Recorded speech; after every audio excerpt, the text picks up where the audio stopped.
Today on To The Point, you guys asked for this hot topic, and we're delivering it today. Men in ballet. Welcome to Popcorn Talk, featuring movie discussion, news, and interviews.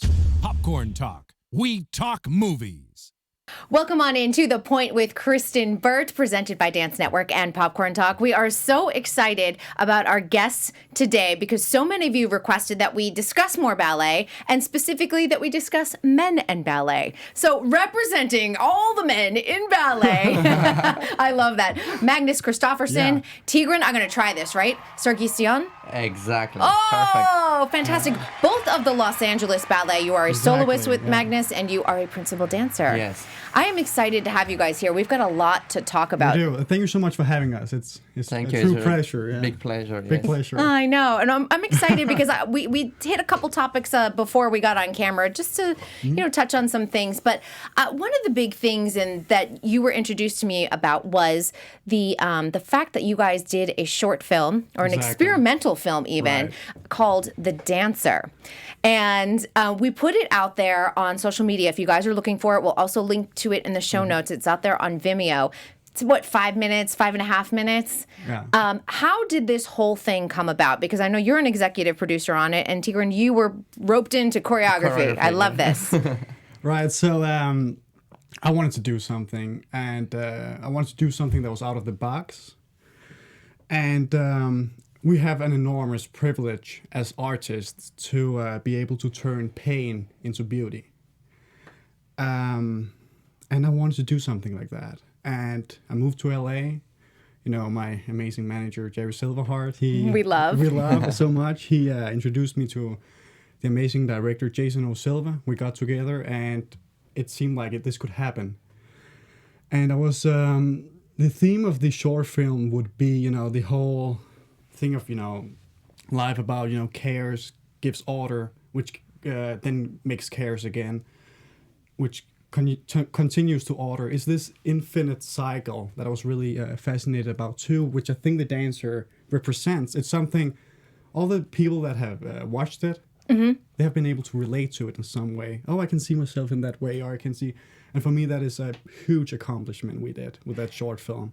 Now, I want to know, because taking a look at it, it looks like a beautiful loft, maybe in downtown Los Angeles somewhere. Right. What were some of the, especially for you, Tigran, what were some of the constraints in terms of choreography? Because I know a lot of it's done on kind of a platform right there.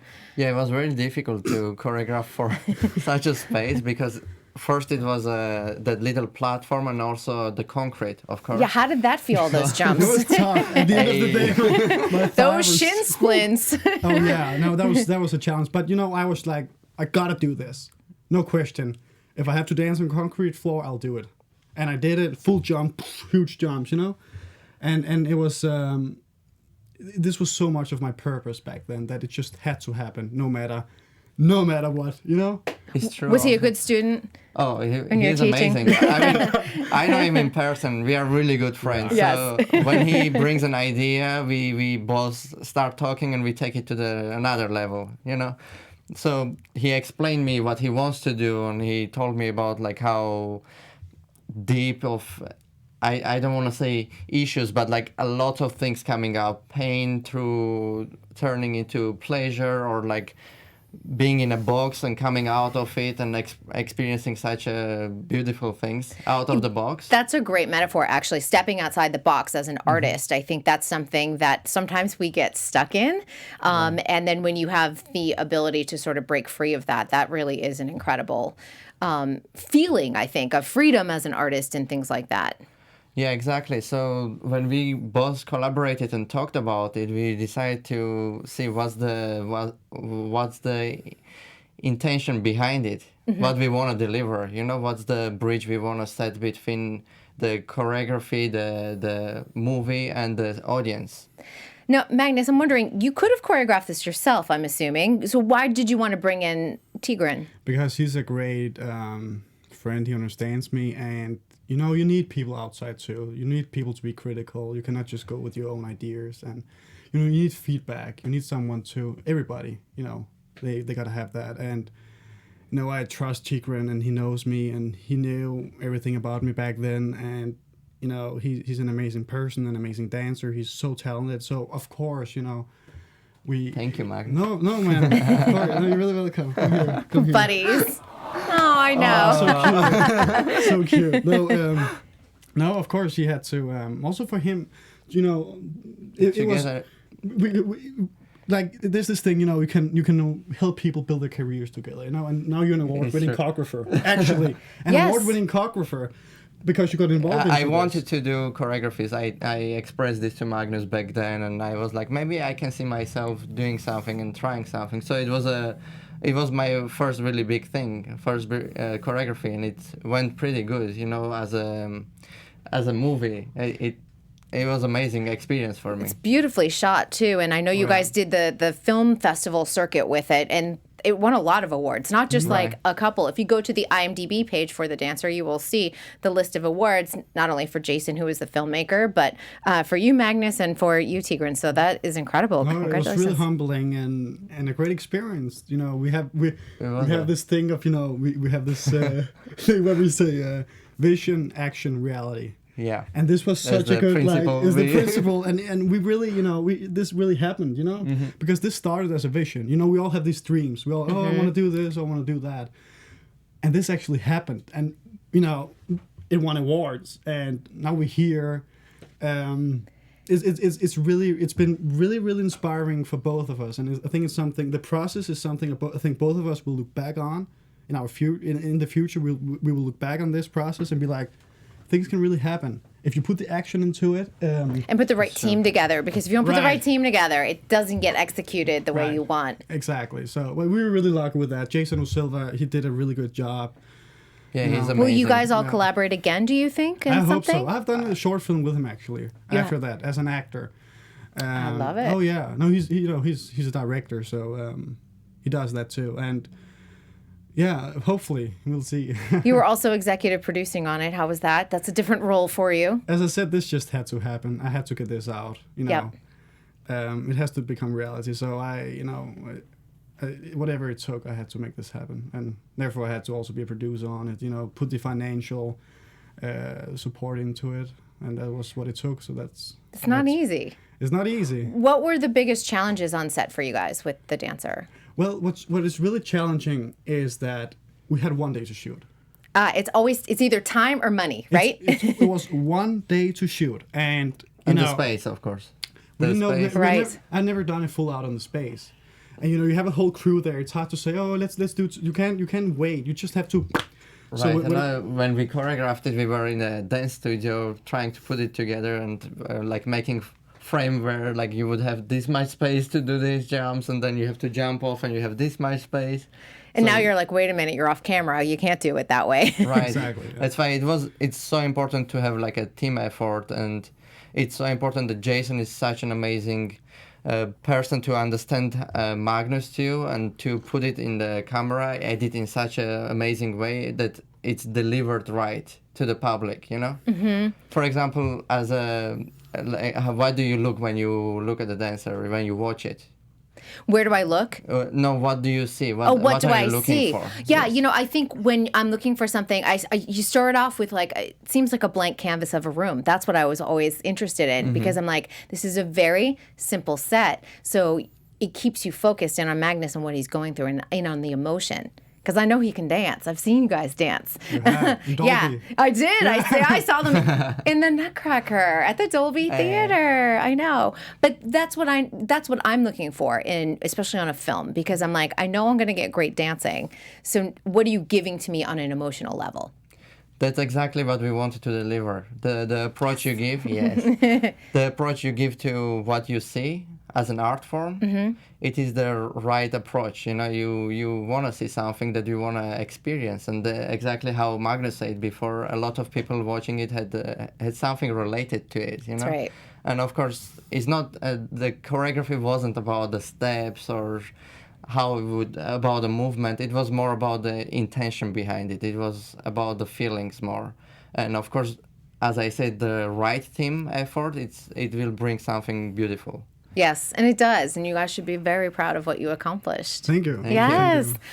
Since we mentioned Los Angeles Ballet, I always think it's an interesting topic. I came from Boston. So Boston has a pretty rich heritage with Boston Ballet. And Los Angeles, sometimes we hear, well, there's not enough of a ballet scene. But you guys are out there and performing and working. And it was wonderful seeing you guys at the Dolby Theater with the full orchestra during Nutcracker season. What is it like being a dancer out in Los Angeles where there's so much other dance going on? There's Dancing with the Stars going on at the same time, and they're doing movies, and there's ballet, and there's other types of concert dance. I mean, it's fine. Like, it's like this company is like many other ballet companies. Yeah, you know, it it's is, just it's a teamwork, and it's I think it doesn't disturb much to be in LA with other dance industries as long as you know what you're doing, you know, and it's good. It gave us a lot of good experiences, and we did a lot of roles, and the public is great. They come see. Of course, there are a lot of other interests in Los Angeles.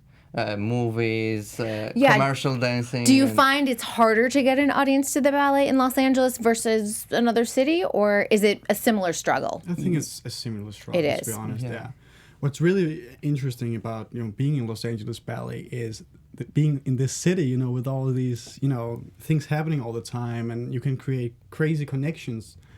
And that's Los Angeles, That's right. The city, and that's what I think we both really like about being part of a ballet company in this city, is all the innovation, all the inspiring people, all the opportunities, and all that kind of stuff.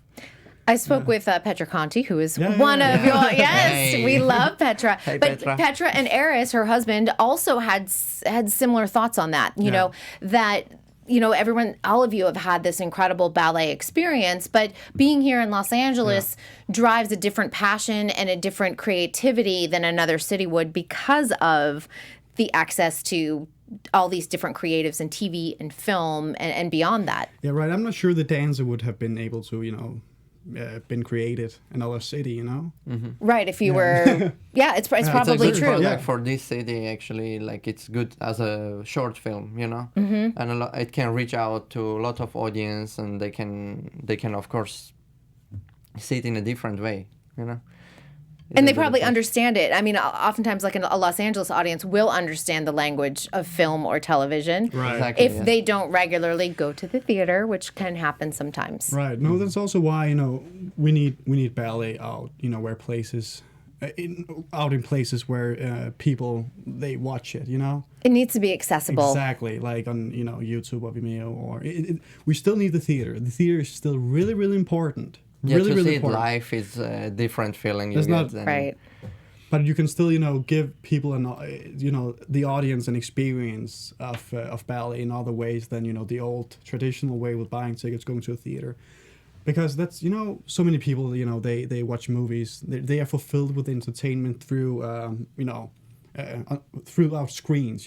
To be honest. How have you found social media in this era of ballet? Because I think for a lot of people, they have found more followers or the ability to connect with followers all over the world using short video clips on Instagram, photos, all of that, or giving them a glimpse behind the scenes, whether it's rehearsal or whether it's backstage. I love that. I love seeing backstage. Right, I don't know, like I'm not used to do that. I wasn't used to do that. And now back they're in like, you Germany. have to do it. Yeah, right? No, it's not about you have to, but I think, I realize myself about like, okay, this is the current situation in this time that, you need to share, you need to be able to give little hints like, hey, like this performance gonna happen soon, come see us live, And it is important to do it, I think, in my opinion, because then you can have a big audience coming and seeing. That's right. And letting them know, like, if you loved this performance, we've got another one happening next month or whenever else. Or even just the dancer, letting people know that you've done something different besides what they've seen maybe on the stage. Right. The big question I get a lot of times about men in ballet is, how old were you, both of you, when you started dancing? Because I find that men in ballet can start a lot later than a woman in ballet. What about you, Magnus? About me? Who I'll was tell you about me. is anyone a baby? I was 7 years old. Okay. When I got into the Royal Danish Ballet School. My mom took me to an audition, and I got in because I had the facilities. Did you have a good toe point? I did actually, but I Yeah. had to get surgeries later actually because of my feet were, Oh no. That's It was another too story. good. Yeah. No. They were like I had extra bone. Oh, you So, did. yeah. Oh, near the Achilles. Yeah, it's like a ballet common thing. Yep. So you have to get it removed and then you can work again. But I had really good facilities when I was really young. And I got into it and I loved it. Did you love it immediately, or was it grew on you? The thing is, when you're 7 years old, I think it's hard to know what you really love. Mm-hmm. But I think, when you're 7 years old, you can feel the magic. You can, you've been in the Royal Danish Ballet, I Yes, have. exactly. We have a photo. Thanks to Magnus. He's the one who helped me get a lovely tour of the stage. There I It's so am. beautiful. It's an incredible theater. All of the theaters actually in Copenhagen are to die for. It's a beautiful city, and I'm really happy that I'm from there and grew up in that city. You should be very proud of your city. It's beautiful. I know, and I think that the story they told it when I had the tour, they were saying, because the opera used to share this facility with the ballet, and the richest guy in Denmark, you probably know who he is. I don't know his name. Do you know his name? Mask. Yeah. Yes. Well, he was like, the opera needs its own home. And then he built this beautiful gazillion-dollar opera house right out there on the water. Yeah. It's beautiful. All of them are. It's a beautiful city, and as I said, go to Copenhagen. Go to Go visit. Copenhagen. It's a beautiful city. And do this tour, because at the Royal Danish Theatre, it is just, the history. I got to walk through all the tutus in the costume shop. I was so happy, and they were doing Cinderella at the time. Yeah, so. no, it's a beautiful place, and I'm so happy. I was there for so many years. I miss it a lot. Do you? And Nikolai Hübbe was he supported me a lot and really guided me through and created the dancer who I am today. At the Royal Danish Ballet, since they are the school, I should say, how often does everyone go right into the company? Do people go off to other companies? Because here in the U.S., we see people go to School of American Ballet. That doesn't mean they're getting into New York City Ballet. Right. It's different. Right. So the Royal Danish Ballet School, which I was in, for 9 years, they have a school, and then you can get hired to the corps first as an apprentice, and then many of the other major European companies. So you don't have to. It's not. It is a feeder school into the company, but you don't necessarily go into the company. You could go to. Well, if you get a job. Yeah, if you got a job in the U.S., you go there, or if you get a job in Canada, wherever it is, you go there. Exactly, yeah. But it's a great school and a great company, and you were there. It's just so beautiful. It really is. Yeah. All right, so you were 7. How old were you? I was 10 years old. I A little later. Later. Back in Armenia, in Yerevan State College, and it was the requirements because it's an old Russian-based school. It was, you need to be at that age to start the dancing. Oh. And that somehow it's like that for Russian-based schools. Interesting. So it's not like the 3-4-year-olds we see here in the U.S. Sometimes people start going into dance class. No, it was just a different structure of the school, so it was a different approach. So anyway, I had to go and take an audition. And actually, fun fact, I took my first audition and I didn't pass. They were like, I don't think you are good enough. Were you okay with that? I actually got a little bit challenged to I'll show you. Because my brother was a dancer in the school in there, but he was doing national dances before changing to ballet. But so he started training me at home, and then 2 months later they had another audition, and I went, and they were like, "Oh yeah, you have good abilities now." You're like, look at that. Wait a minute. 2 months ago I wasn't good enough. Did you love it right away? Actually, I just went there to try because it wasn't my goal to be a dancer or something. I just went there to try, and it was good because my brother was going there too. The first year, it was really challenging, and there were difficulties, and I was thinking to maybe not continue. But then I started falling in love, and I didn't see myself letting it go. So I was like, okay, I had to make a decision at some point in my life because we are still young, as Magnus said. we don't understand if we want to actually take this decision or not. Was there a role? Because I always feel like there's something, because I took ballet growing up too, and I always feel like there's just that one little role or that one ballet that you perform in and you go, oh, I'm hooked. And, for some kids, it's Nutcracker every year, but I think that there's other ballets, like I loved Sleeping Beauty. That was the one that just made me like fall in love with ballet and go, okay, I will go and train and be at the ballet bar, for the hour and get that in and do all of the, technique that you need to be able to perform. Was there something for you guys that sort of clicked for you? For me, a lot. Yeah, for me too. I mean, because the school was providing videotapes to show what kind of dances they are. Of course, we were watching Swan Lake, we were watching Sleeping Beauty. Every week there was something educational. And they were also showing the Armenian dancers who achieved a lot of goals in Europe, in US. So that kind of inspired me to see like, oh my God, like there is this future that I can go and try out. This can be a career. Exactly. Yeah. So that kind of kept me excited, and there is no specific role I would say I was excited about, but Right. I just saw like, oh, there is like this big potential there, and why not to try? That's right. How about for you, Magnus? Well, a lot. I remember, La Sulfite, which we just, Yeah, You just did in performed. Los Angeles, yeah. It's a magical piece. It's and I was so happy we actually performed it, together. Yes. He is the lead, James and Mia Skern, like the two main male Right. characters, and it was a really dream come true because it's just beautiful, and I grew It's a up with beautiful it. ballet, It's a yeah. beautiful ballet, beautiful story, and it's it's magical. It also relates in Royal Danish. Of course, it's a choreography of August Bournonville. Which I grew up with, exactly. That's right, yeah. which- No, I should mention that too. Yeah, August Yes. Bournonville, who was the created La Sulfite. Yes. And Yes, and if you go to Copenhagen, you will see that it's literally like Bournonville, like Lane, and you see his name everywhere. Exactly, Yeah, yeah, you see, yeah. and he's talked about on the tour too, which was pretty fantastic. Lots of questions about, and I think Lucia had this one. I just want to make sure because we did get a bunch of fan questions. Yeah, Lucia, she wanted to know, when it comes to men in ballet, is it harder for men in ballet, or is it easier for men in ballet? It's different. Different is a good answer because I think that there are two sides to this, aren't there? There is, and as a man, there's less competition. A lot of girls want to be ballerinas. Obviously, a lot of men, go into ballet, so you have more opportunities. But what's hard about being a man, I think, is we have to lift a lot, we have to jump a lot. Like injuries can really, be hard for women too. For women It's too. it's part of the art of. But for men, it's like knees, it's back. It's different.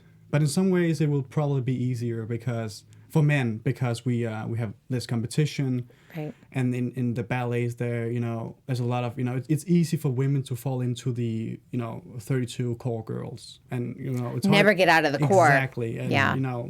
Yeah. I know you had something, you were saying that when we were talking about this before the show, you were talking about, friends that are great dancers, but Right. didn't have the opportunities that maybe Yes. some other men did. Yes, of course. If you look at it like this, a lot of men get scholarships and help to come and get educated, because I think not a lot of men would want to do ballet, and then the ones that they come, they want to keep them and train them. And I have experience throughout my journey and throughout my career.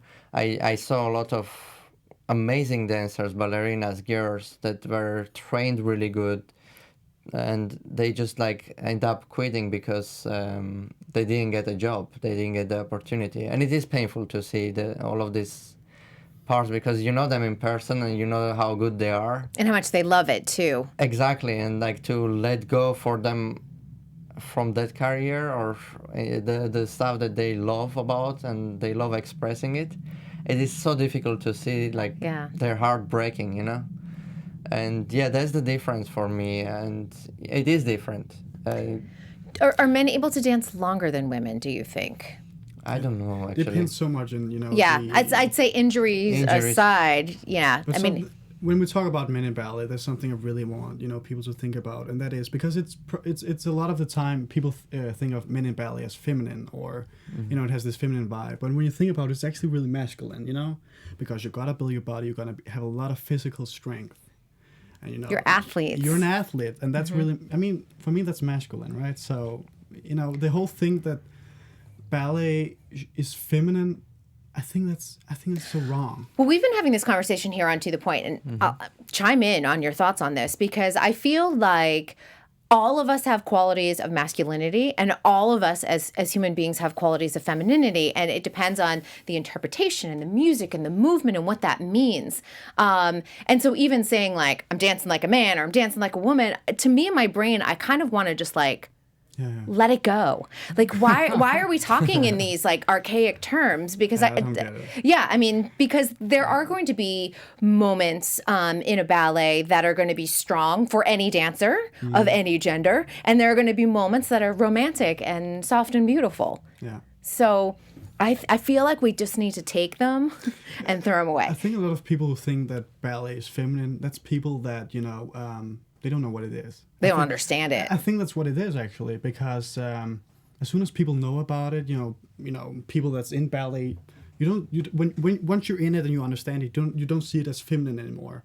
But if you never watched the ballet, if you just have watched Barbie something ballet, then you think about a man in that, that's feminine, Right. I think that's where it comes from. And it's a stereotype. It's a stereotype, right. Exactly. So because once you get in and you understand it, it's not feminine at all. And unfortunately, I think it keeps some boys away from starting doing ballet. Right. And there's no reason for that. It's Did you guys get teased for doing ballet when you were younger? Is that a U.S. thing, or is it more acceptable in Europe? I think in Europe it's more, there's a bigger tolerance. I think, for me, of course, I was a little embarrassed, I think, at one point in my early teenage years, where I'm, a little insecure and trying to find my place. I kind of had to find myself in that. But once I grew older, once I realized, how beautiful an art it is. And to be proud of it. And to be proud of it, exactly. But I had all these circumstances kind of in those years, which confused me a little bit. But I'm happy I kept going. And I'm afraid that some people or some boys get into that phase too. And they quit because, I don't want to sing, and we lose out on great dancers because exactly. of it. So it's not unnecessary. Were you teased at all? Not as much. Yeah. I mean, even though in Armenia it's a different mentality, but I feel like as a culture, Armenian culture is very supportive of art. I love that. So they of course, from young age, they want to give their children into some sort of art form. So, and as an art form, it was supported, and it was one of the, like when they said, we want to go watch a performance in Opera House in Armenia, it was a big thing. And there is still audience nowadays. I hear that they go and watch and they keep going. And later on, I moved to Switzerland, and it was also really supported. So I never felt the pressure of not doing it, even though I had a stereotype in my head that would be like, I should feel embarrassed to now not maybe communicate with other people than dancers. Yep. So maybe then I'm not judged, but it's something to be proud. It's something of course.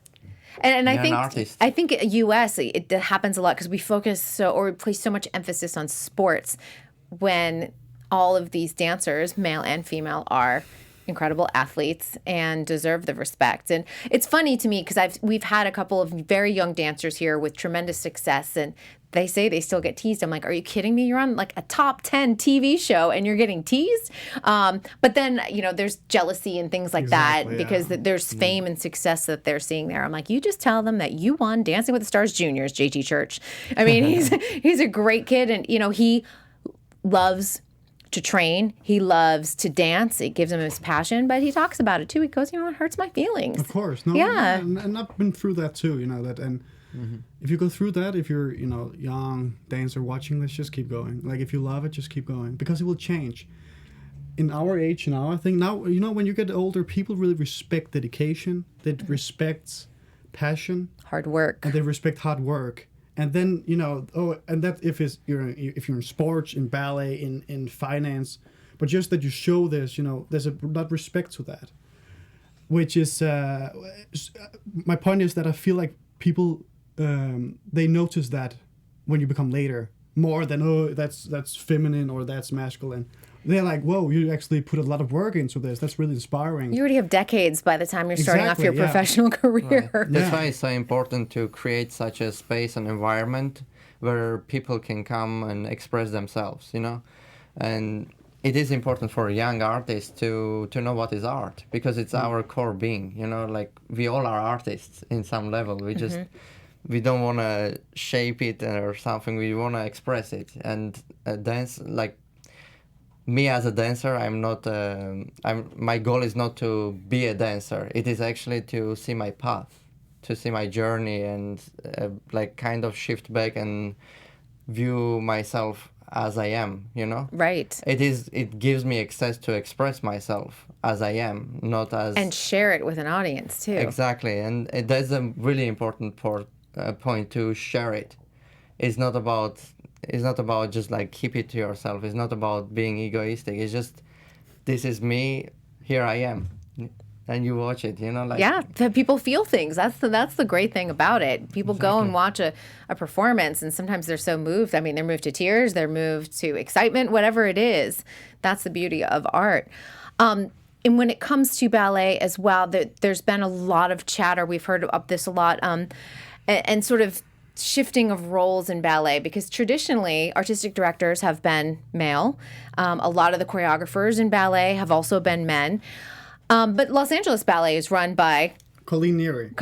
With her husband. With her husband. So it's a team effort. Yeah. New York City Ballet finally just got their sort of co-directors, both male and female. But how does it work in Los Angeles Ballet? I'm sure it works very well, actually, because they bounce ideas off of each other. Yeah, exactly. No, it's. I mean, they have helped me a lot. First of all, it's a really supportive.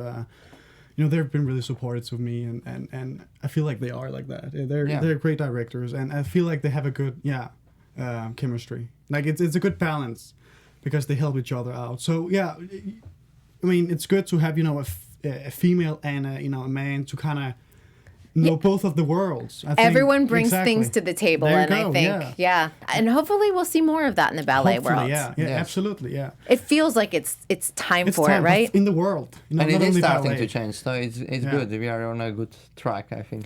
Are we seeing more female choreographers in the ballet world? I know New York City Ballet has encouraged and promoted a few, but I'm not sure about here in Los Angeles. I don't. We worked with Azure Barton. Yeah. Fantastic. We since we have been in Los Angeles Ballet, she already created two pieces. I mean, reset her choreography. Okay, good to know. Yeah. I always like to hear that, because it's just one of those things I think we hear less about, what's happening, female choreographers in ballet versus commercial dance. There's plenty of female choreographers, I feel like. There's tons of men, there's tons of women, but in ballet I'm like, where are they? Yeah, come forward. Just come forward. Exactly. Start creating the art. Boom. Yeah. So good. Magnus, I know you brought a book, and I thought it was really interesting, because I think a lot of our viewers and listeners will really resonate to the topic of this. And it's interesting. Yeah. I think that they're really going to be excited about this. So I brought a book called Ego is the Enemy by Bryan Holaday. And the reason I brought this book is because it was a book that helped me a lot.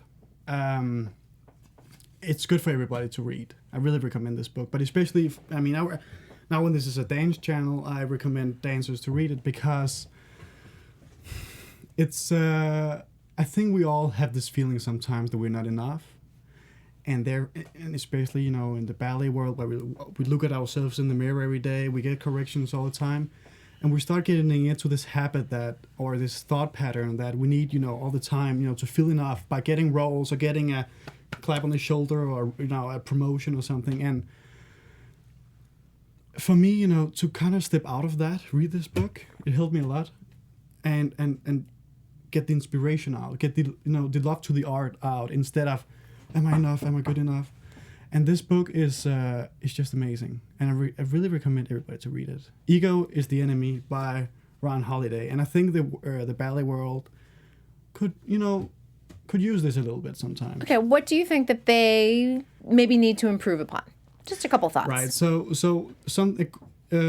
there's this beautiful quote that I try to live my artistic life out of, and it's by an acting teacher called Stanislavski, and he says, "Love the art in yourself, not yourself in the art." Think about that for a moment. Love yourself in the no. I'm kidding. You're like, wait a minute. Love the art in yourself, Yes. not yourself in the art. You're taking the ego out of the art. Well, we all have some kind of ego, but I'm not a dancer to maintain an ego or to have validation. I'm dancing because I love it, because I'm inspired to do it, and I want to share. Because at the end of the day, man, we're there for the audience. The audience is super important. So we can run around, in our studios and be huge artists, but if we don't do it in a way that is, that an audience can digest it, well, then what's the point of it? Right. So I think it's not only the ballet world, but it's this thought of serving something that's bigger, and understanding that art needs people that has a purpose bigger than their own fulfillment of recognition or a validation. And I think it's this book became kind of North Star for me sometimes to kind of... What made you pick it up and read it in the first place? I got it recommended too. And that's why I want to recommend it to other people. I love it. Have you read it? Not yet. But He's going to pass you the copy. it now. Thank you. Thank you very There you much. go. You're really welcome. What a good friend. I love know. this. Have you highlighted passages for him in the book No, yet? just Thank highlight you. the whole thing. The whole thing. He's like, read it from cover to cover and then report back. No, we always talk about this egoistic stuff, and we both are meditators. We try to improve ourselves, and we try to find what is our core being. So we have like really good chemistry as friends, and Yep. we share a lot of things together. So I think this is he already recommended me this book. So Now you got to read it because exactly. we have witnesses, It's okay? on And, camera now. Everyone is gonna ask me questions after this. I know. Yeah, they're going Have to you read say, it? have you What page read are it? you on? No, Ego is the Enemy by Ryan Holaday. Great Yeah. book. Yeah. And by the way, he's an amazing author. Just read everything he's written. Oh, good to know. I mean, and especially I was thinking like here in Hollywood, there's a lot of actors and producers and directors that could probably benefit from this book too. This town is run by ego. It's fueled by it yeah, oftentimes, and- detrimentally sometimes. So it probably would help a lot of people. Right, but also one thing is that, but another thing is your own life. To actually get motivated by healthy things instead of I want to be enough. I want to be enough. Right, because you are enough already. You are enough. Why wouldn't you be? I mean, we're all here on this planet, aren't we? That's right. So why would somebody, because he's a princess or whatever, why would he be enough because of that? But I think we tell ourselves that too sometimes. It's Absolutely, the voice in our head sometimes, and you're like, why am I doing this to myself? All I'm doing is sabotaging me. Yeah, that's true. Yeah. So this book, and I think also sometimes if you get in an environment where egos, there's a lot of ego validation seeking, you kind of get into that too. And to read this book, you can get this book is great, but also just to get this awareness, even just listening from this conversation, can maybe make you realize stuff sometimes, or think, why is he saying that? Is it because you want to share? Is it because you want to inspire? Is it actually because he wants a reaction out of me to feel, oh, you're such a big god? Yeah, you start And that's really understanding the interesting, motivations and everything else. Exactly. You better take that copy home. Well, You since we better. are talking about books, actually, I have been reading this book called The War of Art. Oh, yes. It is actually like the resistance that we all have the art within us. It's exactly the sentence you said actually before. What was it? Love the art in yourself, not yourself in the art. Exactly. We have the resistance. We try to keep back to what we want to express because of all these other judgments, and we don't know if we would be good judged or bad judged. So like it is important to actually express in some sort of art form because it is within you. And I just actually, when he passed the book, I accidentally read this sentence, and it actually mentions the War of Art. Actually, yeah. So I was So like, they hold are- on, They're they are connected. connected books. They are companion books that you should be reading. But also Yeah. think, you know, if you're really driven by ego in ballet or dance or whatever you do, it becomes a heavy effort. It sabotages It you. sabotages you. If you can let go of the ego and dance and not care about people's reactions so much, you get way freer and you can think out of the box. You know, and you get other opportunities. You can go down different roads. You don't have to follow the A, B, C, D, E, F, G because people expect that from you. Right. And I always think if you learn to, even though you're dancing for the audience, if you dance for yourself and in the joy and the passion and you have that freedom, Yeah. people are going to react to It's that crazy. because they see the freedom, they see the Yeah. authenticity. It's really interesting, yeah. So exactly, it's opposite. They are invited to your space, and it is amazing where you can share that space, where you can throw that bridge between you and the audience, that they are drawn to you and you are drawn to them. Then there is like right, so it something becomes you want to share. Right, it becomes about sharing, giving the audience a place where to feel, where to dream, where to reflect. And that's the main goal. That's right. Instead of having me do a good performance and then like, oh, you did a good job, thank you. And sometimes, you know, and I'm gonna be honest, sometimes it goes like this. Sometimes you have this knowledge, but then you kind of get, so it's a journey, it's a process you're on all the time, because sometimes the ego kicks in and it does the rest of the life. So just to get the knowledge and understanding what is what, and you know, The more in tune you are to it, the better you're going to be as an artist in the long run. yeah, probably. I mean, yeah, but there's also healthy egos. So let's not say that all egos are bad, but it becomes about me, and I want you to treat me this way for no reason. Nobody likes to be around that person. Exactly. But, At all. No, exactly. But that's yeah. That's why I wanted just to throw this out, because it really helped me a lot. We only have a few minutes left in the show, but I know you guys have a lot of other projects that you're working on. Exactly. What are you each doing besides Los Angeles Ballet, of course? What do you guys have coming up? I'm in acting class too. Yeah. With you, are you in acting class with Kayla Radomski, I whom we am. all know from I So You am. Think You Yes, Can I am. Dance? We're doing a scene together at the moment, actually. She's great. She's amazing. She's just amazing. Yeah, and yeah, we're in acting class together. Do small projects with that too. You know, we also work on dance films, because it's a great way to get out. You know. You had a clip too that you had. Exactly.